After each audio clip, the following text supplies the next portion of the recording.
Sejam bem-vindos ao PVM Talks. Esse é um podcast feito pelos colaboradores da Perfect Van Melle para os colaboradores da Perfect Van Melle. Então, além de balas, pirulitos e gomas de qualidade, nós produzimos aqui conteúdos de qualidade inspirado nas nossas histórias. Então, fica aqui com a gente, porque a sua experiência é o nosso episódio.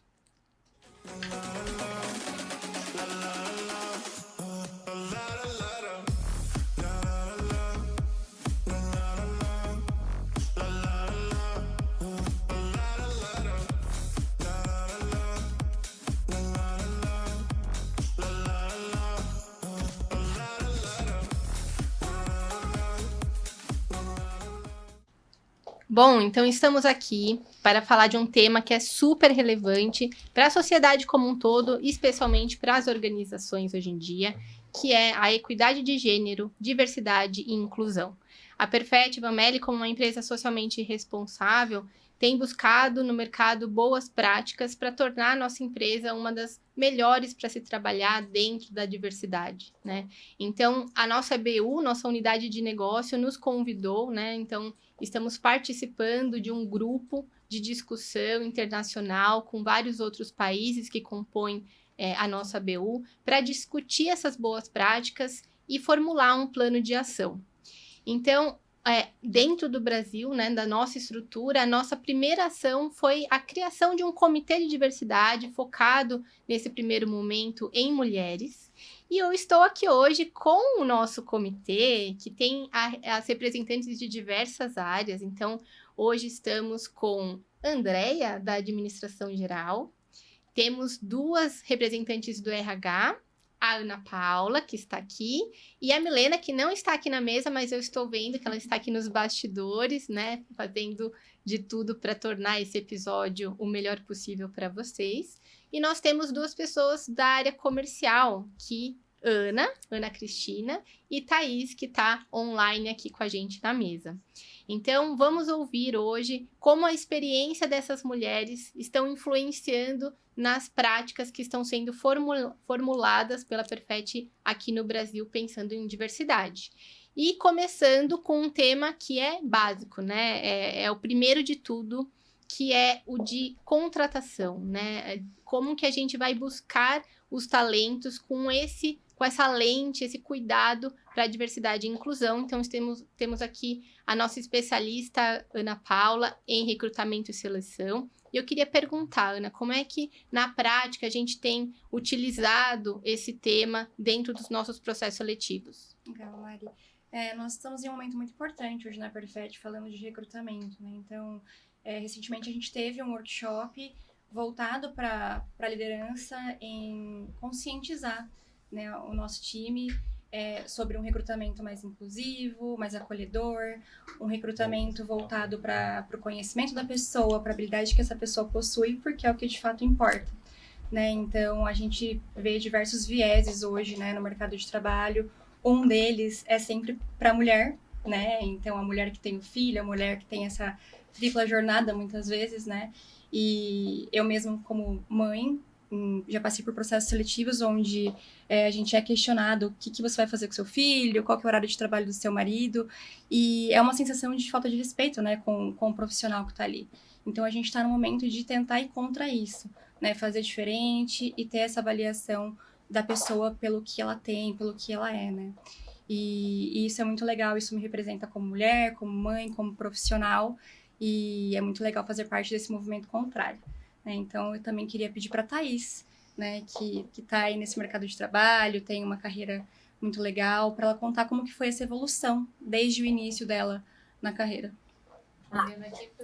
Bom, Ana, meninas, compartilhando um pouco da minha trajetória, eu percebo grandes evoluções.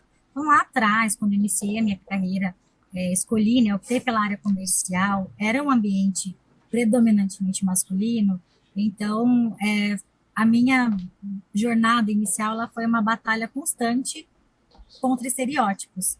E muitas vezes eu me percebia lutando contra mim mesma, né? De ser eu mesma, porque eu estava ali na batalha de ser uma mulher que não queria ser mulher.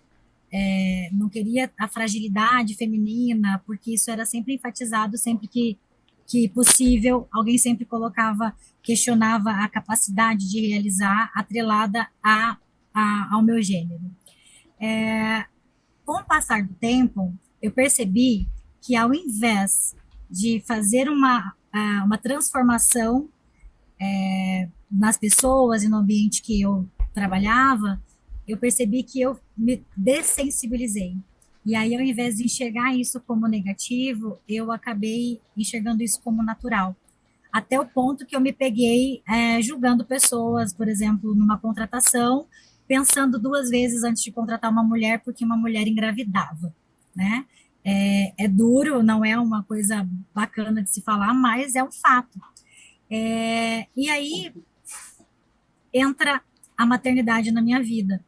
A maternidade, ela me abriu os olhos com uma urgência absurda de transformar isso, de deixar um legado, de mudar esse mindset, de trazer para as pessoas que é possível ser uma ótima profissional, ser excelente profissional, e o quão poderoso é você conciliar essas duas coisas, o quanto que você pode mostrar e entregar, né, como uma herança que você deixa aí não só na sua vida pessoal, mas também na vida profissional.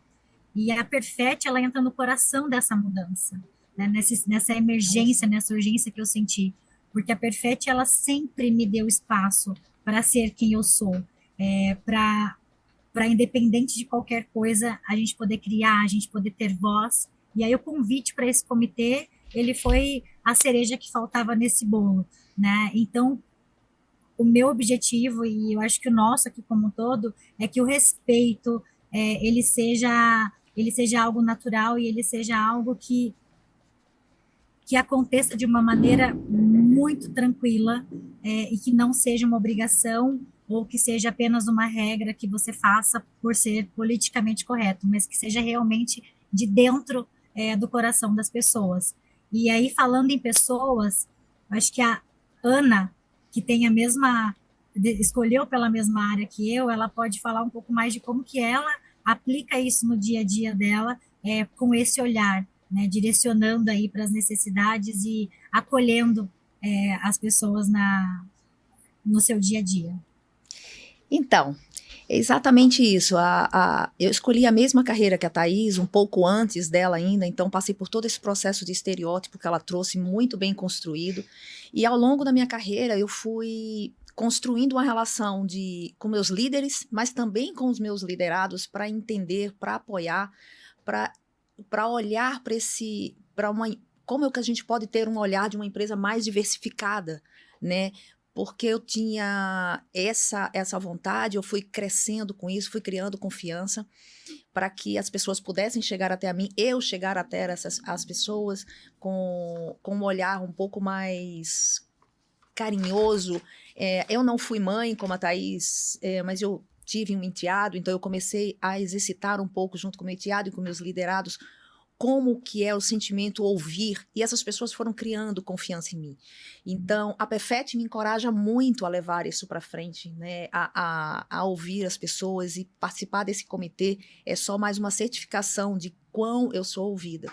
Eu sou tão ouvida aqui e externamente, porque eu tenho ex-liderados que viraram gerentes e líderes em outras empresas, que são mulheres e que me admiram e que falam comigo, que comentam o quanto eu fui importante para elas. Então, tem todo um coach que eu pratico com redes fora da Perfet, mas também dentro da Perfet, toda a equipe, homens e mulheres me procurando, né? Não é só as mulheres que me procuram. Então, acho que isso é muito bom. E o prêmio que vem com tudo isso é que há um ano atrás fizemos um grande encontro de líderes dentro da PVM, né? Dentro da Perfet, e eu fui reconhecida como uma das competências de coragem, que é a coragem, nesse momento, como uma competência, ela é vista como uma pessoa que fala, consegue falar de forma madura, levando a toda a nossa liderança maior processos que podem mudar, que podem alterar e tornar a vida de todos melhores. Então, acho que isso me deixou muito gratificada, ser reconhecida dessa forma por outros líderes, não foi só diretoria, então acho que isso é muito importante. E aí, com tudo isso, eu passo para a Andréia, que como que a gente consegue, além de tudo isso que a gente está trabalhando como mulher, mãe, trabalhadora equilibrar a vida pessoal e a vida profissional? Pois é, vem aí um grande desafio para nós mulheres, né? Porque se nós formos olhar para o nosso passado, culturalmente, nós viemos de um cenário onde o homem era o provedor e saía para o sustento familiar, e a mulher permanecia em casa e cuidava dos filhos, cuidava da família, e esse papel culturalmente vem até os dias de hoje, né? E isso no início do século XX, com a entrada da mulher no mercado de trabalho, possibilitou que ela tivesse aí um desejo por construir essa sua carreira, né? Aos poucos ela foi ganhando esse espaço no mercado, mas ela nunca se desvinculou desse papel de cuidadora, fazendo com que ocorresse essa dupla jornada, né? Onde a mulher precisaria cuidar da conta do contexto profissional e também da casa, da família, né? E isso fez com que fosse um pouco desgastante também para a mulher dar conta de tudo isso, mas ela tem isso, né? A gente não pode negar, como a Thaís falou, né, que ela agora ela está percebendo o que é ser mãe, ser profissional e traz uma sensibilidade também para isso. E para mim não foi diferente, né? Eu sou mãe, tenho 2 filhos adolescentes e assumo essa jornada dupla também, mas tenho esse desejo de estar no mercado de trabalho. Só que num determinado momento eu percebi que eu estava só fazendo trabalho cuidando de casa, né? E estava nesse automático, e que acho que muitas mulheres passam por essa experiência. Então a gente precisa realmente perceber que a gente precisa abrir um pouco de espaço, né? Foi o que eu fiz. Eu percebi que eu precisava construir esse pilar do bem-estar na minha vida, para que eu tivesse esse fôlego, né? Para que tivesse alguma coisa diferente acontecendo, para que fosse mais leve. E eu optei por andar de bicicleta, eu escolhi uma atividade física e comecei a praticar e estar em contato com a natureza. Isso começou a me fazer muito bem. E também eu percebi que eu melhorei minha alimentação. Meu sono começou a ficar melhor. Então, eu comecei a trazer esse bem-estar, esses benefícios para todas as áreas da minha vida, né? Então, hoje, eu percebo o quanto isso é importante. Se alguém for me perguntar algum dia o que eu faria, né, para poder abrir esse espaço, primeiro é se planejar, né? Eu acho que a gente precisa olhar para a nossa agenda e abrir um espaço e assumir um compromisso com a gente mesmo. Escolher uma atividade onde você tem um prazer, seja uma atividade física, né? A gente tem aí o Gym Pass, que a gente pode aproveitar, inclusive, né? E se engajar nesse momento que a Perfet está proporcionando esse benefício. Pode não ser uma atividade física também, né? Pode ser uma atividade de artesanato, pode ser até uma culinária, qualquer coisa que te traga prazer, né? Te traga se desvincular do dia a dia, né? Abre espaço, né? Para que haja esse esvaziamento mesmo e que a gente possa retomar, né? Então é preciso coragem para construir esse momento, né? Se priorizar é muito importante. E também lembrar que quando a gente abre esse espaço, tem muita gente que acaba não se permitindo abrir esse espaço, se sente no ócio e acha que está devendo fazer alguma coisa, né? Então tem que agilizar, não posso ficar aqui sentado no sofá, não me permito assistir esse filme. Então, às vezes, a gente também tem esses momentos que é importante a gente se policiar aí e se permitir. Então, usa essa agenda, faz uma atividade para você, se cuida, né? Se ame e permita que a vida seja mais leve e positiva. Então, eu acho que seria isso. Eu acho que aí é o caminho bom. Pois é. Então, vamos encerrando mais esse episódio. Você, colaborador PVM, tiver alguma sugestão de um novo tema, traga pra gente, nos manda e-mail, nos acompanhe nas redes sociais, seja Instagram, seja YouTube. Venha buscar trazer novidades e novos conceitos e novas mudanças. Até o próximo episódio. Muito obrigada.